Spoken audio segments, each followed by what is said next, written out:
Hey everybody, glad you're here. This is the Chase Squirrelson Show, and I'm your host, Chase Squirrelson. And if you're listening right now, you're exactly where you're supposed to be. Today's episode is one of those conversations that starts simple and then goes somewhere interesting. So let's jump in. Today, I want to talk about ADHD and the competitive nature, winning, losing, and accidentally turning life into a tournament. Why do so many people with ADHD feel intensely competitive? At least I can speak for myself. I certainly do, even when there's no actual competition. I don't want to win necessarily. I mostly do not want to lose. As a matter of fact, I have a way of expressing it. I'd rather tear out my own liver than lose. So avoiding losing is more important to me than winning. And by not losing, I mean dominate quietly while pretending I don't care. And that's hard for me to do. Because this isn't only about sports. It's about mental scoreboards, the competition that exists even when no one else is playing. Video games, whatever I'm doing, gin rummy online. Nobody can watch me and see what I'm doing, but I'm still hyper-competitive for that. So the question is, what competition looks like in an ADHD person? Well, in my case, right now I'm recovering from a nasty scrape on my right knee, which I acquired not by playing hockey or anything else. I was actually playing ping pong at my niece's house, and to return a shot, now this is ping pong, I dove to get it, and I ran into some toys on the floor and did some nasty stuff to my knee. So this is ping pong. Nobody gets injured playing ping pong, but I do, and I don't think I'm alone. For me, it's not just trophies and races. It takes a more subtle form. I could be competing in conversations. Who's funnier? Who's smarter? Who finishes the story first and best? Competing internally with myself. And I always ask myself, why does everyone seem to be handling life better than me? I'm kind of racing against an invisible version of myself, competing when no one asked me to, turning hobbies into pressure, like collecting sports cards, and my cards have to have better edges than other cards. Or I do love to write, and my blog turns into agony as I wordsmith the thing for hours when I really didn't need to do that. But I have some kind of magnifying glass that every word I write down there has to be, face some kind of scrutiny. I can turn relaxation, or what should be relaxation, into productivity contests. People with ADHD often aren't competing with others. They're competing with dopamine scarcity and self-doubt, that search for dopamine any way we can get it. And I found, with some coaching and a lot of reading I do about it, that the brain chemistry angle is this. ADHD brains crave dopamine and novelty. Competition creates it. Urgency creates it. High stakes create it. Emotional charge creates it. That's the way I can get dopamine, whether it's good for me or not good for me. That means winning equals a dopamine spike. Losing is an emotional crash. And just staying neutral is unbearable boredom for me. So my brain quietly says, let's make this a competition. At least then I'll feel alive. And there is a dark side of constant competition. Rapid-fire examples for me would include turning a casual board game into a psychological war, feeling annoyed when someone learns something faster than me, being competitive, then losing interest immediately after winning, wanting praise but pretending you don't care about it. I don't need a medal. I seem to want acknowledgement and emotional closure. So reframing competition for ADHD brains, it can turn painful for me because there's a feeling of never being satisfied, a difficulty enjoyed shared success, resentment when others win effortlessly. And I do feel shame when motivation disappears after a win. I think there's some important distinctions for me. Healthy competition builds mastery. ADHD competition often masks fear of being average. It reminds me always of my dad's saying that really affected me. If you're average, you're the best of the lousiest and the lousiest of the best. I also fear being invisible. whether that's being ignored or just not standing out, or fear of being behind other people in whatever I happen to be competing in.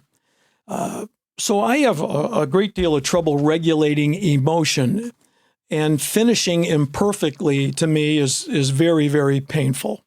For me, ADHD, if I'm not overly competitive, I'm wired to chase meaning, stimulation, and proof that I matter. The trick isn't to kill the competitive fire in me, it's to aim it somewhere that doesn't burn me down. You don't have to win. You already showed up, and that's what counts. So I'm privileged today to have my ADHD coach, Bronwyn Foley, with me today to answer a few questions on this topic of hyper-competitiveness. It seems to be a trend, at least in some of the ADHD friends that I have, that we have a special fondness for competition, it seems like. And Bronwyn Foley, you've been a great help to me in the last few months. I wouldn't even have this podcast going if it wasn't for you, because I was one of my main characteristics is procrastination. So, Bronwyn, welcome to the podcast. Thank you. I am honored to be here. Likewise, of course. And getting started, I guess the first question I would have is, why does winning feel so much bigger for people with ADHD than it seems for neurotypical people? Well, I mean, I will have to say that I can't really speak to what winning is for a particular person.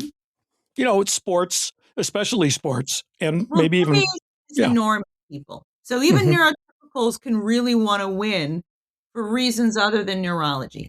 I will say this, though.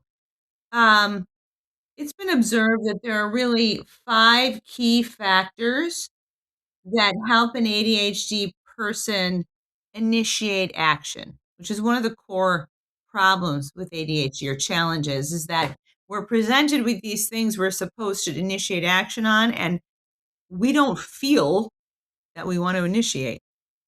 The 5 core features that can get us moving would be urgency. We all know that one. Purpose, interest, novelty, and competition. So, given that emotional intensity and sensory hyperarousal, which the two are linked, an intense interoceptive experience, are core features of ADHD, they can manifest in states of emotion that are thought to be experienced as more intense than our neurotypical peers. So, the win may have some additional value to each person, but the intensity of the emotional state is often reported by an ADHDer as being a almost full-bodied physical experience. I can vouch for that myself. Yes. What about, I know for myself, is the pain of losing about the loss itself, or is it connected to somehow, and I'm thinking in terms of shame, rejection, or self-worth for an ADHD person? The pain of losing. Yeah, the pain of losing. So I was just listening to, I listen to podcasts with coaches because I'm a coach. So self-improvement, et cetera, and just gathering perspective. And I heard this coach say something to the effect of what's actually going on here when we're having a coach call. And really what I'm offering is that experiences are dimensional. I mean, you know this because sometimes we'll unpack like one small conversation from many angles and we get a lot of data out of it. So the pain of losing depends on the context, depends on the person's beliefs about losing and about the context. But if we were to zero in on generalities about the lived ADHD experience, going back to emotional intensity, ADHDers, generally speaking, are receiving more interoceptive data in a given moment than a neurotypical. In layman's terms? So that would mean our brains are constructing reality by what we are sensing. We have more than 5 senses. We have many different ways to collect data about the world. So our ADHD brains are collecting more data. And as a result, it creates this fuller, bigger experience of just daily life. And sometimes this really serves us. We've talked about this, right? Yeah, it's like I feel like I can walk into a room and it sense there's something's going on here. Something's not right. Or something is right. And no one said anything yet. Right. I mean, so there's this, and there's also like our intense experiences, intense joy. We don't get to have this intense joy. We've talked about this, like crying when so hard when you laugh so hard you cry. So when you are having you're living an emotionally intense life, all emotions are fundamentally physiological. They're the result of activity in your brain. And when we're having this emotionally intense experience, it can manifest and be perceived as a physical experience. And as far as shame, rejection, self-worth, as soon as we start having these experiences, we're remembering previous experiences and we're trying to construct a current experience. And we might use constructs like those.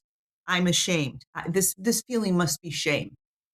And so I'm going to give it that name and I'm going to make it that in this moment for myself. In coaching, what I offer is that it doesn't have to be that. We can put some space between that. But everyone's different. Variation is the norm in humans, even ADHDers. I thinking just off listening to you, I remember my hockey coach in college, but maybe he was ahead of his time, but we had a bad game. He would say, failure is an event. It's not you. It's just an event. You're not a failure. The game was today, or you didn't, your performance today wasn't, the best for you, but it doesn't define you. We used to really try to build us up that way. So failure is not a person, it's just an event. And that was helpful for me. Perspective. It's a fascinating perspective too, because failure itself is a social construct. You and I have talked about what's your light bulb, but like that's a question I talk to a lot of people about. Like, look at Edison.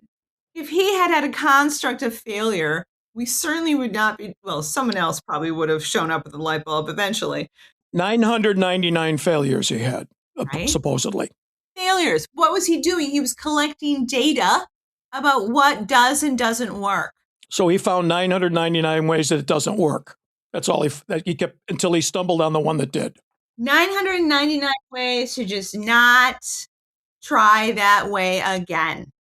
Charles Dickens failed almost 300 times to get published, and he was going to give up, and his wife said, no, keep going. Then he did Christmas Carol. Stephen King threw the novel Carrie in the garbage, and his wife pulled it out and said, no, you should send this in. Wow. Okay. I didn't know that. That's cool. Let me ask you this. Do people with ADHD confuse performance with identity more than neurotypical people?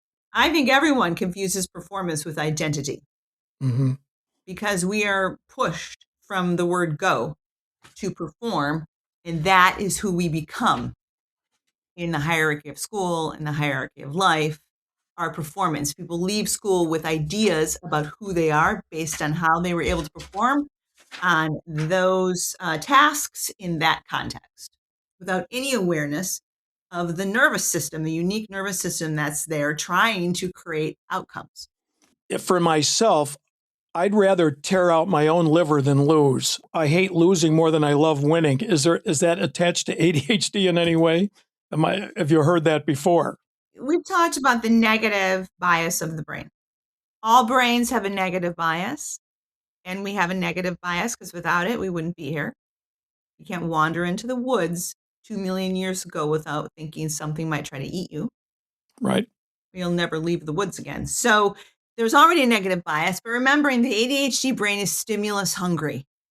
It's designed to be stimulus hungry, and it will take any stimulus it can get, positive or negative. Add to that, because there's more than one thing going on at a given moment. Add to that beliefs about the value of losing and the value of winning. The intensity of the experience that you describe is typically ADHD. Ruminating on a loss, typically ADHD. Difficulty I don't know if difficulty is the right word, but an almost unwillingness to look at what worked. I'm playing a lot of competitive pickleball right now, and it seems like one loss erases the 10 wins I just had for me. But and this what's so interesting about that is the intensity of that feeling masquerades as reality. And in coaching, what we can look at is, okay, that's your first pass at interpreting that experience. It's another way to look at that experience. How else might you categorize or classify that experience? Well, I mean, if I'm being rational, I can say the other player is just more skilled than I am. He's younger than I am, he's healthier than I am. And I can say, okay, what did I learn by that loss? Maybe I have to improve my backhand. Okay, you're back to Edison. Mm-hmm. What did I learn? And also, what can I enjoy about those 9 wins? This is the thing. The brain is wired to learn. And so your attention gets pulled to where you're learning. Instead of looking at those 9 wins and saying, what can I learn about my wins? There's a pull to learn where things didn't work out. Actually, I learn more from my losses. That's interesting because much of coaching is unpacking success and looking at what factors actually support success. People learn from losses because their attention is directed to losses from the minute you walk into any educational setting. You need to focus on what you did wrong. We need to know what you did wrong, why you did it wrong, as opposed to, okay, there were some things that didn't go well. Let's figure out why. Here are the things that went great. Tell me more about how you created that outcome, because that is the information used to create more great outcomes. In our sessions, Bronwyn, sometimes, not often, we've talked about, I guess you call it dopamine dysregulation, and somehow that fuels obsession with competition, maybe in that case. I think maybe you can explain a little bit more about dopamine dysregulation. I mean, dopamine dysregulation is the name that has been given to ADHD nervous systems because dopamine is not distributed through the brain in the same way as a neurotypical. The things that fire us, dopamine is the molecule of action. So if you remember at the beginning of the conversation, there are 5 things that have been observed that very easily get us into action: interest, novelty, urgency, competition. So dopamine is fired up when we're confronted with one of those 5 things. Dopamine is fired up with an awareness or a thought of how important this thing is to me at this moment. So the ADHD brain, it has been observed, has more connectivity in the default mode network, which we've talked about this. Default mode network is always on for ADHDers, and it's on and off for neurotypicals. The ADHD brain, young ADHDers, often their prefrontal cortex is developing at a different rate often than a neurotypical. But again, these are all generalities because everyone is different. So I don't necessarily look at it as dopamine dysregulation. I look at it as, what is your brain doing right now? How can we look at what's working? And then how can we make or help or support your brain do more of what's working? And that will actually change the architecture of your brain. I'm not saying it's easy because it's learning, and learning is metabolically expensive for your brain. But it also seems to me, Bronwyn, that the thrill of victory doesn't last as long as the agony of defeat. And I don't know if that's at all attached to the ADHD person, but agony of defeat seems to be much more physical feeling than the thrill of victory, as far as at least longevity, the feeling anyway. Okay, it probably depends on the person, but ADHDers, if you're starting to move into the concept of rumination, ADHDers have stimulus-hungry brains. Now, you can look at that as a fault of the brain or a flaw, but then you'd have to assume that ADHD brains are broken neurotypical brains, and I simply don't think that, period. Okay, all right. So if you're aware that you have a stimulus-hungry brain, and you come into some kind of a setback or hardship, which are inevitable, no achievement without a hardship, then what can you be aware of in terms of what your brain might try to do without your leadership? The thing about it is, because ADHDers are experiencing this sensory experience is so intense, which translates to emotional experience. If you're not in a position to work with an ADHD or to coach them to realize that they are not at the mercy of their brain stimulus-seeking status, you have metacognitive power you can develop to support your brain so that it doesn't lead you down those roads. Mm-hmm. Does that make sense? Yes, it does. It does. A final question. Does ADHD make people chase intensity instead of consistency? We talk about the dopamine rush. We'll get it any way we can take, we'll get it any way we can. I will say this, consistency is like a really bad word in the ADHD world. What I work with my clients on is to let go of this construct of consistency, because ADHDers cook up a picture of consistency that is going to be the exact same thing at the exact same time, every day, in the exact same way. It just becomes this knot. A flash goes off, boredom, when I hear that, boredom. Okay, consistency. Boredom. Right. So, and you create a situation, you just said boredom. If there's boredom, you're not attaching any of the 5 interesting things. There's no sense that it's valuable to you if it's boring. So getting your dopamine system to activate can be really hard. Mm-hmm. It may not be the right approach for you. So what we typically do is move from this rigid idea of consistency, which can be very suitable for a neurotypical. I mean, if you haven't read Tom Hartman's work, he has a really interesting perspective on the hunters versus the farmers. And, I'm not necessarily offering that it's been substantiated in peer review, but it's certainly an interesting perspective to entertain. Mm-hmm. So a farmer is very comfortable waking up at the same time, doing the same thing every day. And a hunter is designed to respond to novel stimulus quickly and with strength. So when it comes to consistency, that's more of a farmer's thing, which doesn't mean that it's not that having particular behaviors that you can rely upon on a regular basis are not valuable. But if we move from consistency to something more like sustainability, mm-hmm. that offers the brain a little more wiggle room to be present in whatever the sensory reality is that you wake up in every day, because it's going to be a little different every day. Mm-hmm. It's interesting you brought up farming, because to me, I would be a terrible farmer, because I'd be pulling up the plants to see how the roots are doing. So I get it. We are running out of time, and we are going to talk again. But Bronwyn, how can people get in touch with you if they've enjoyed this and have more questions?